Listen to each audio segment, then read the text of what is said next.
Hello विद्यार्थियों, आपका फिर से स्वागत है अल्पेश सर की हिंदी क्लास में। आइए अब हम पढ़ते हैं 12वीं की जो किताब है सर्जना, उसके पहले पार्ट से तुलसीदास के जो शेष दोहे रह गए थे, आखिरी 3 दोहे, उनको हम पढ़ने जा रहे हैं जो आपकी स्क्रीन पर दिखाई दे रहे हैं। पहला दोहा इस प्रकार से है।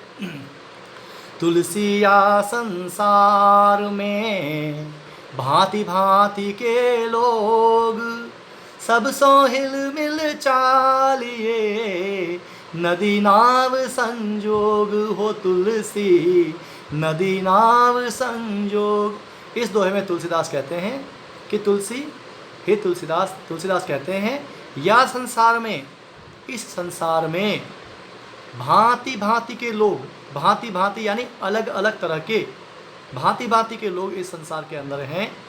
और हमारा काम क्या है? सबसे हिल मिल चालिए, मिलजुल करके चलना चाहिए।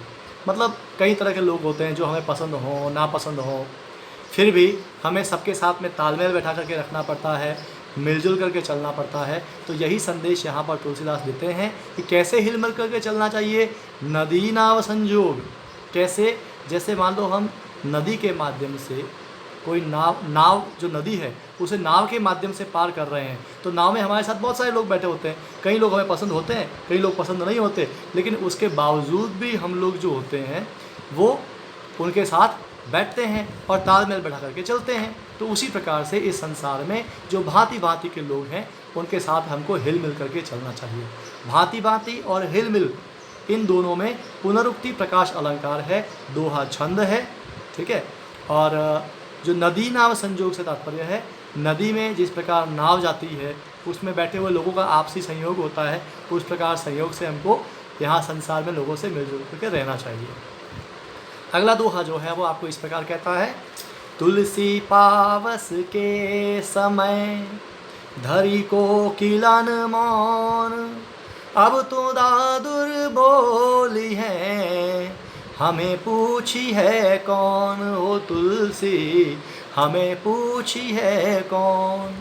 तो तुलसीदास कहते हैं पावस के समय, जब पावस होती है अर्थात वर्षा ऋतु होती है, बहुत ज़्यादा बारिश गिरती है, उस मौसम को अपन कहते हैं पावस ऋतु। पावस ऋतु के समय में कोकिलन यानी कोयल होती है, उसका बहुवचन हो गया कोकिलन। तो पावस ऋतु में कोकिलें धरी धारण कर लेती हैं मौन, चुप। कोकिल कब बोलती है? तो कोकिल बोलती है बसंत ऋतु में। और कोकिल मौन कब हो जाती है? तो पावस के समय। क्यों? क्योंकि तुलसी कहते हैं अब तो दादुर बोली हैं। अब जो समय है वो किसके बोलने का है? तो अब तो दादुर मतलब मेंढक। तो अब तो दादुर बोली हैं, अर्थात अब तो मेंढक बोलेंगे। हमें पूछी है कौन? हमको पूछने वाला कौन है? यानी हमारी सुरीली सुर को सुनने वाला अब कोई नहीं है, क्योंकि पावस ऋतु में सब तरफ मेंढक पैदा हो जाते हैं और मेंढक ही आपस में टर करते रहते हैं।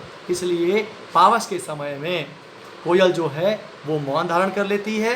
क्यों मौन धारण कर लेती है? क्योंकि पावस ऋतु जो है वो मेंढकों के बोलने की है। इसके माध्यम से तुलसीदास एक और बात की ओर संकेत करते हैं कि सब तरफ जब मेंढक बोल रहे हों, मेंढक प्रतीक है किसका? तो मूर्खों का। जब मूर्खों की सभा हो, मूर्खों का बोलबाला हो, तब कोकिल यानी सज्जन व्यक्ति को या विद्वान व्यक्ति को कैसे रहना चाहिए? मौन हो जाना चाहिए, क्योंकि मूर्खों की सभा में जो सज्जन व्यक्ति है वो सम्मान नहीं पाता।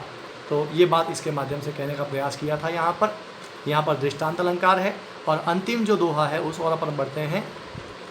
तुलसी असमय के सखा, धीरज धर्म विवेक, साहित्य साहस सत्यव्रत, राम भरोसो एक, हो तुलसी राम भरोसो एक।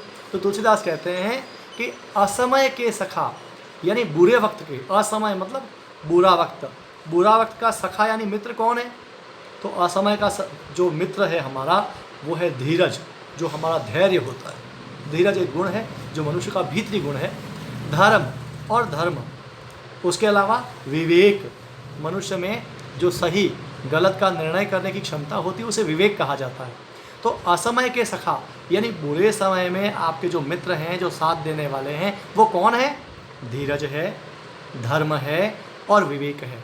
इसके अलावा साहित्य अर्थात साहित्य, साहित्य मतलब लिटरेचर, जो हम पढ़ते हैं, संस्कृत साहित्य, हिंदी साहित्य, अंग्रेजी साहित्य, साहित्य हमें बुरे समय में भी जूझने की शक्ति देता है। तो साहित्य अर्थात साहित्य, साहस, व्यक्ति का अपना जो साहस होता है, उसकी अपनी जो हिम्मत होती है वह, और सत्यव्रत और सच बोलने का व्रत, ये सभी किसके सखा हैं? असमय के, यानी बुरे वक्त में साथ देने वाले यही हैं। और इसके अलावा एक और, राम भरोसो एक, एक अकेले राम का भरोसा, यही बुरे वक्त में इंसान के काम में आता है। और इनसे जो व्यक्ति सीख लेता है, या इनका जो व्यक्ति असमय में आलम्बन लेता है, वह हमेशा अपने जीवन में सफल रहता है, कभी दुखी नहीं होता। इसके साथ में आपके लिए तुलसीदास के सभी दोहे समाप्त हो गए। अब हम आगे बात करेंगे कृपाराम खेड़िया के ऊपर, जो अगले वीडियो में बात करेंगे। अगर आपको ये वीडियो पसंद आई है तो आप इसे लाइक और शेयर करना बिल्कुल ना भूलें। और हाँ, कोई डाउट हो तो कमेंट बॉक्स में ज़रूर लिखिए। ओके, धन्यवाद।